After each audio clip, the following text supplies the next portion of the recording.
associated disorder of ear, nose, throat and I.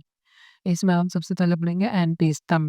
ये 4th semester पे है और हम बताते हैं रेफरेंस ओनली है। ठीक है, सबसे पहले हम पढ़ेंगे एंटीहिस्टामिन। एंटीहिस्टामिन पढ़ने से पहले हम देखेंगे हिस्टामिन क्या होते हैं। तो हिस्टामिन जो होते हैं हमारा बायोजेनिक एमीन होते हैं, जो सिंथेसाइज़ होते हैं हमारे अमाइनो एसिड हिस्टाडीन से, हिस्टाडीन डिकार्बोक्सिलेज की मदद से। जो हमारा एंजाइम होता है हिस्टाडीन डिकार्बोक्सिलेज, उसकी मदद से हमारे ये बनते हैं, ये हमारे हिस्टामिन सिंथेसाइज़ किया जाता है। ये स्टोर्ड होता है हमारे मास्ट सेल में ये मेनली 4 जगह स्टोर्ड होता है हमारा। सबसे पहले हमारा मास्टर सेल में स्टोर्ड होगा, जो हमारे स्किन में, लंग्स में, म्यूकस मेम्ब्रेन में पाई जाती है। उसके बाद बेसोफिल सेल्स में ये एक टाइप की व्हाइट ब्लड सेल होती है। क्रोमैफिन सेल्स में पाया जाता है, स्टमक की जो लाइनिंग होती है उसमें पाया जाता है। ठीक है? और फिर हमारे ये एंडोक्रोमैटिन सेल में स्टमक लाइनिंग हो गया, सेंट्रल नर्वस सिस्टम की जो न्यूरॉन होती है और उनमें पाए जाते हैं। मेनली जो तो और जो हम तरह के इंटेस्टाइन में पढ़ते हैं, एक मेनली इसके जो टाइप 4 टाइप के होते हैं, मेनली हम 2 टाइप के पढ़ते हैं। ठीक है? हिस्टामिन हमारा 4 टाइप के रिसेप्टर पर काम करता है, H1, H2, H3 and H4 और हर एक रिसेप्टर का अलग-अलग फंक्शन होता है। अब रिसेप्टर लोकेशन, फंक्शन और इफेक्ट ऑन एक्टिवेशन हम इस टेबल में देख लेते हैं। देखो H1 रिसेप्टर की जो लोकेशन है ना, वो स्मूथ मसल में, ब्लड वेसल में, स्किन में, लंग्स में, ब्रेन में, इन सब में पाए जाते हैं। फंक्शन की बात करें तो ये एलर्जी एंड इन्फ्लेमेशन को कराता है। जब भी हमारी बॉडी में कोई फॉरेन पार्टिकल आया तो ये इसका फंक्शन है एलर्जी और इन्फ्लेमेशन रेस्पॉन्स देगा। एक्टिवेशन की अगर बात करें तो एक्टिवेशन पे इसका क्या इफेक्ट होता है, ईचिंग होगा, रनिंग नोज होगी, ब्रोंकोकंस्ट्रिक्शन होगा, वैसोडाइलेशन होगा। H2 रिसेप्टर जो हमारा H2 रिसेप्टर है जो हमारा H2 रिसेप्टर है, ये हमारे स्टमक, हार्ट, ब्लड वेसल्स में पाया जाता है।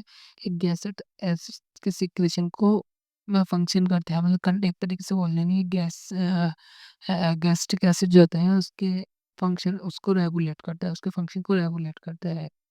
ठीक है?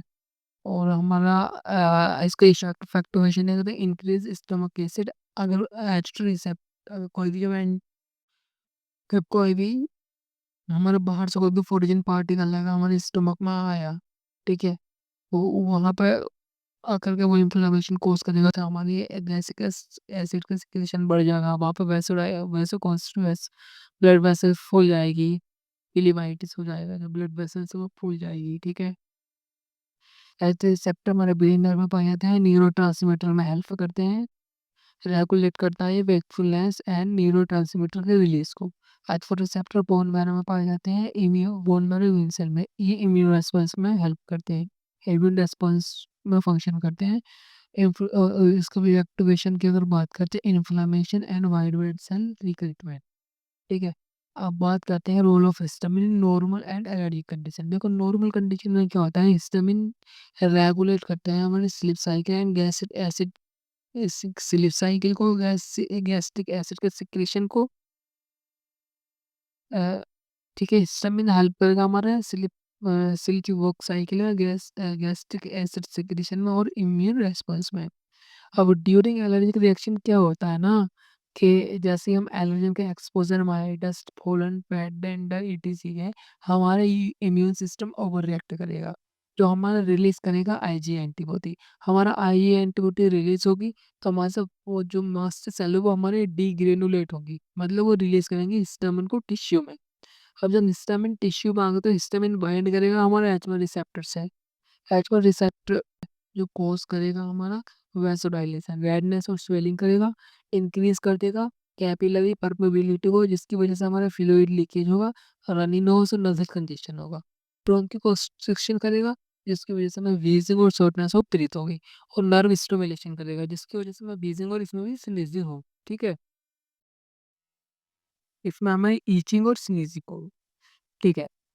अब बात करते हैं एच1 रिसेप्टर ब्लॉकर की। एंटी एलर्जिक ड्रग की अगर बात करें तो classification of antihistamine, H one receptor blocker जिन्हें हम एंटी एलर्जिक ड्रग कहते हैं, ये यूज होते हैं हमारे एलर्जिक रिएक्शन में, एलर्जिक रिएक्शन के लिए, मोशन सिकनेस के लिए and motion sickness and nausea के लिए। फर्स्ट जनरेशन एंटीहिस्टामिन जो होते हैं वो सीडेटिंग होते हैं, ठीक है? नॉर्मल फंक्शन तो मैंने आपको बता दिया था ना। हाँ, क्लासिफिकेशन एंटीहिस्टामिन, ठीक है? तो ये हमारे यूज़ होते हैं एलर्जिक रिएक्शन और मोशन सिकनेस और नोज़िया में, नोज़िया वोमिट। थर्ड जनरेशन के जो H1 एंटीहिस्टामिन होते हैं, वो सेडेटिंग होते हैं। मतलब सेडेटिंग का मतलब ये है कि वो ब्लड ब्रेन बैरियर को क्रॉस कर जाते हैं, जिसकी वजह से वो पेशेंट को इन ए पर्सन को ड्रowsiness फ़ील कराती है। एग्ज़ाम्पल की अगर बात करें तो डाइफेनहाइड्रामीन, इसे हम यूज़ करते हैं एलर्जीज़ के लिए और स्लीप एड के लिए। ब्रोमेथाज़ीन यूज़ करेंगे nausea vomiting, hydroxyzine used for anxiety itching. Second generation H one antihistamine की अगर बात करें तो वो नॉन सेडेटिव होते हैं, क्योंकि वो क्रॉस नहीं कर पाते हैं हमारे ब्लड ब्रेन बैरियर को। सो देखो ये लेस ड्रॉसीनेस होते हैं। एग्ज़ाम्पल में हमारा लोराटाडीन, ट्रक्साफेनाडीन, सिट्राज़ीन, ये जो लोराटाडीन हम इसे सीज़नल एलर्जी के लिए यूज़ करते हैं। ट्रक्साफेनाडिन को हम एलर्जिक राइनाइटिस के लिए यूज़ करते हैं। सिट्राज़ीन को हम अर्टिकेरिया, हाइव्स के लिए यूज़ करते हैं। ठीक है? अब बात करते हैं मैकेनिज़्म ऑफ एक्शन। सबसे पहले हम देखेंगे हिस्टामिन जो था वो हमारा रिलीज़ हो जाता है मास्ट सेल से, ठीक है? मास्ट सेल से, बेसोफिल सेल से एंड इसिनोफिल सेल से in response to allergens, allergies के रिस्पॉन्स में। अब देखो it bind to H1 receptor on target cell. ये कर क्या करता है ये हमारा बाइंड करता है टारगेट सेल पे H1 रिसेप्टर के in the respiratory tract, skin, blood vessel में, गैस्ट्रोइंटेस्टाइनल ट्रैक्ट में, जो लीड करता है एलर्जिक सिम्पटम्स लाइक स्नीजिंग, ठीक है, वैसोडाइलेशन, इन सब में, ठीक है? तो हमारा क्या कर रहा था? जो हमारा कर रहा था जो हमारा रीडिंग कर रहा है एलर्जिक सिम्पटम्स लाइक जो हमें मतलब सिम्पटम दे रहा था स्नीजिंग के, ईचिंग के एंड वैसोडाइलेशन के। मैकेनिज्म ऑफ एक्शन की अगर बात करते हैं इसको देखो, H1 रिसेप्टर एंटागोनिस्ट कॉम्पिटेटिवली हमारा बाइंड कर जाएगा H1 रिसेप्टर से। जैसे ही वो हमारा H1 रिसेप्टर से कॉम्पिटेटिवली बाइंड करेगा, हमारा हिस्टामिन जो है वो ब्लॉक कर देगा इसको अटैच होने से। तो जब अटैच होने से ब्लॉक कर देगा, ठीक है?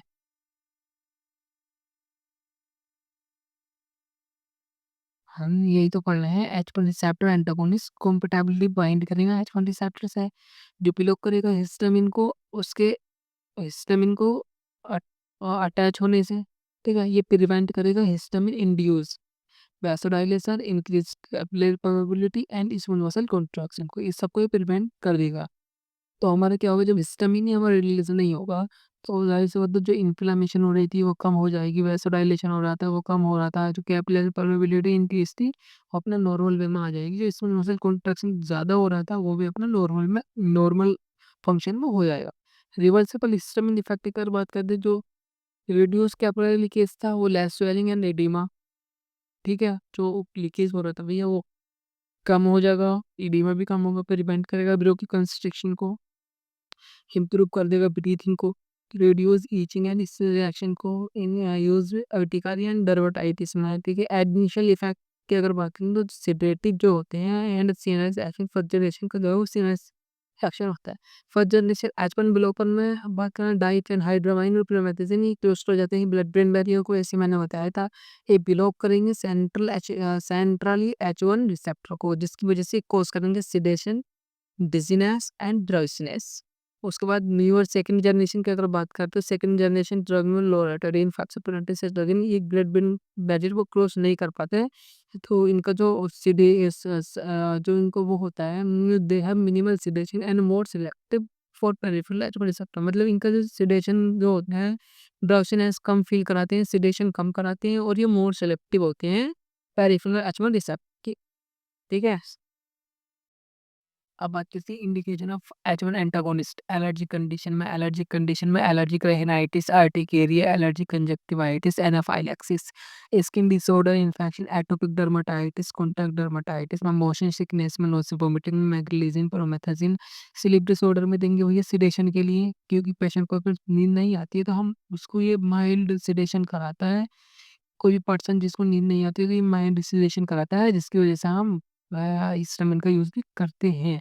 डाइफेनहाइड्रामाइन, promethazine, Parkinson's and drug induced extrapyramidal syndrome में डाइफेनहाइड्रामाइन और प्रोमेथाज़िन। H2 रिसेप्टर एंटागोनिस्ट की अगर बात करें तो H2 receptor antagonist, H2 blockers जो है वो ड्रग ऐसे ड्रग होते हैं जो रिड्यूस करते हैं हमारे एसिड गैस सिक्रीशन को, ठीक है? H2 रिसेप्टर को ब्लॉक करके इन द स्टोमक, ठीक है? ब्लॉकिंग हिस्टामिन, हिस्टामिन को ब्लॉक करेंगे H2 receptor in the stomach में, H2 रिसेप्टर को स्टोमक में।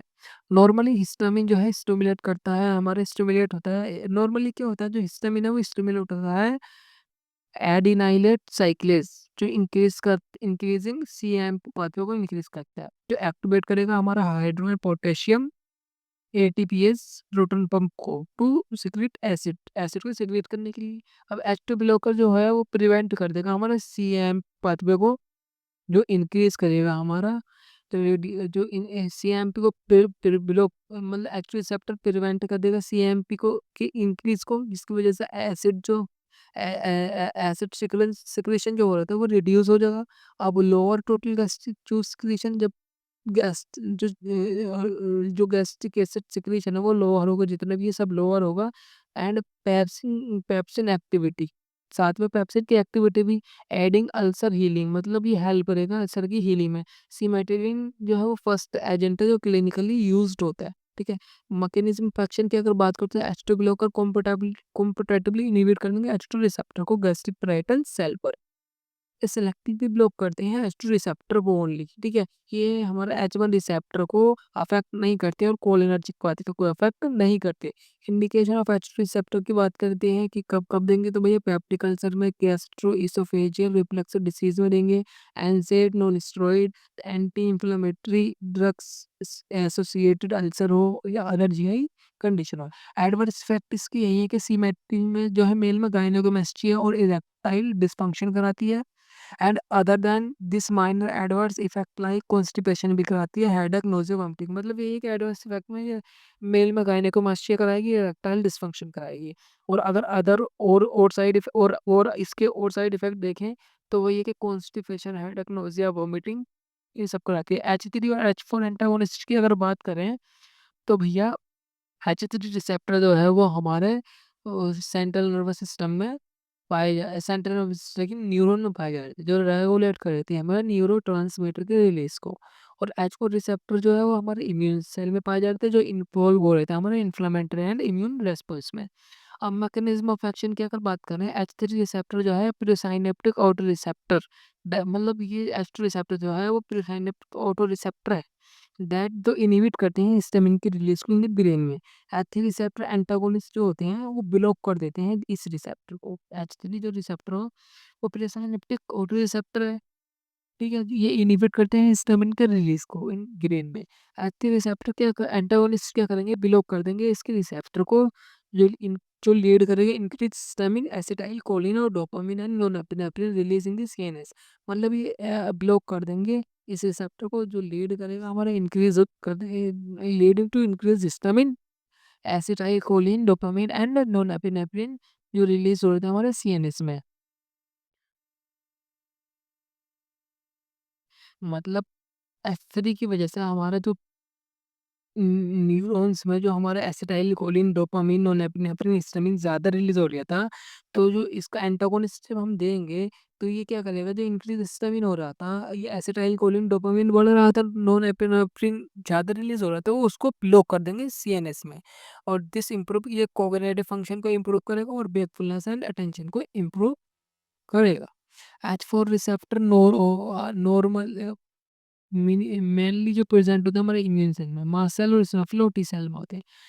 H4 रिसेप्टर एंटागोनिस्ट जो है वो ब्लॉक कर देते हैं इसके रिसेप्टर को, जो हमारे इन्फ्लेमेशन को कम कर देता है, इचिंग को कम कर देता है और इम्यून सेल माइग्रेशन को कम कर देता है, reducing inflammation, itching and immune cell migration. Uses H3 H4 antagonist की अगर बात करते हो, H3 एंटागोनिस्ट जो है पोटेंशियली जो है नेक्रोलेप्सी के ट्रीटमेंट में यूज़ किया जाता है। अल्जाइमर डिसीज़ में, साइज़ोफ्रेनिया में। एग्जांपल की अगर बात करते हैं, pitolisant, H4 antagonist potentially treatment for allergic disease. H4 antagonist potentially allergic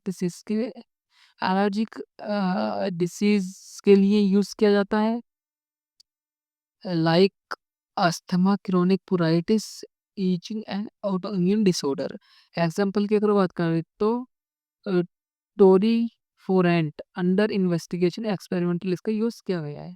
और बात करते हैं कॉन्ट्रा इंडिकेशन की, अगर बात करते हैं देखो कोई भी ड्रग कब-कब नहीं देते हम, हाइपर सेंसिटिविटी रिएक्शन में नहीं देंगे, एलर्जी और एंटीहिस्टामिन से, नैरो एंगल ग्लूकोमा हो, अगर नैरो एंगल ग्लूकोमा है तो क्या करेगा, इंक्रीज़ कर देगा इंट्राओक्यूलर प्रेशर को, तो हम इसमें नहीं देंगे। सीवियर लिवर डिसीज़ हो जो कॉज़ कर सकता है हमारा हेपेटिक मेटाबॉलिज़्म इम्पेयरमेंट को, prostatic hypertrophy, BPH, benign prostatic hyperplasia हो, ये वर्सन यूरिनरी रिटेंशन करा सकता है। अस्थमा हो और सीओपीडी हो, थिकनेस कर देगा म्यूकस को और वर्सन विदिक डिफ़िकल्ट होती है और हम भैया एंटीहिस्टामिन रिकमेंड नहीं करते सीओपीडी और अस्थमा क्योंकि म्यूकस को जो है ना ड्राई कर देता है, जिसकी वजह से पेशेंट को साँस लेने में दिक्कत हो सकती है, इंडिविजुअल को साँस लेने में दिक्कत हो सकती है। ठीक है? एल्डरली पेशेंट में क्यों? क्योंकि भैया ये इंक्रीज़ कर देगा सिडेशन, डिज़ीनेस, फॉल के रिस्क को। प्रेग्नेंसी लैक्टेशन में क्यों नहीं करेंगे? सब फर्स्ट जनरेशन एंटीबायोटिक जो है वो क्लोज़ कर जाती है प्लेसेंटा को एंड अपना एक्सेक्रीटेड इन दी ब्रेस्ट ब्रेस्ट मिल्क। ठीक है? मतलब प्लेसेंटा को क्लोज़ करेंगे और एक्सक्रीटेड रहेंगे मतलब ब्रेस्ट मिल्क में। एमओ इन्हिबिटर एमओ इन्हिबिटर क्यों नहीं देंगे? मोनोएमाइन ऑक्सीडेज इन्हिबिटर यूज़ की अगर बात करें तो नहीं यूज़ करेंगे। क्यों? मेरे को एक्सेसिव सीएनएस डिप्रेशन और हाइपरटेंशन हो सकता है। एपिलेप्सी हो सकता है, एपिलेप्सी में नहीं देंगे। ठीक है? नेक्स्ट टॉपिक हम अगली क्लास में देखते हैं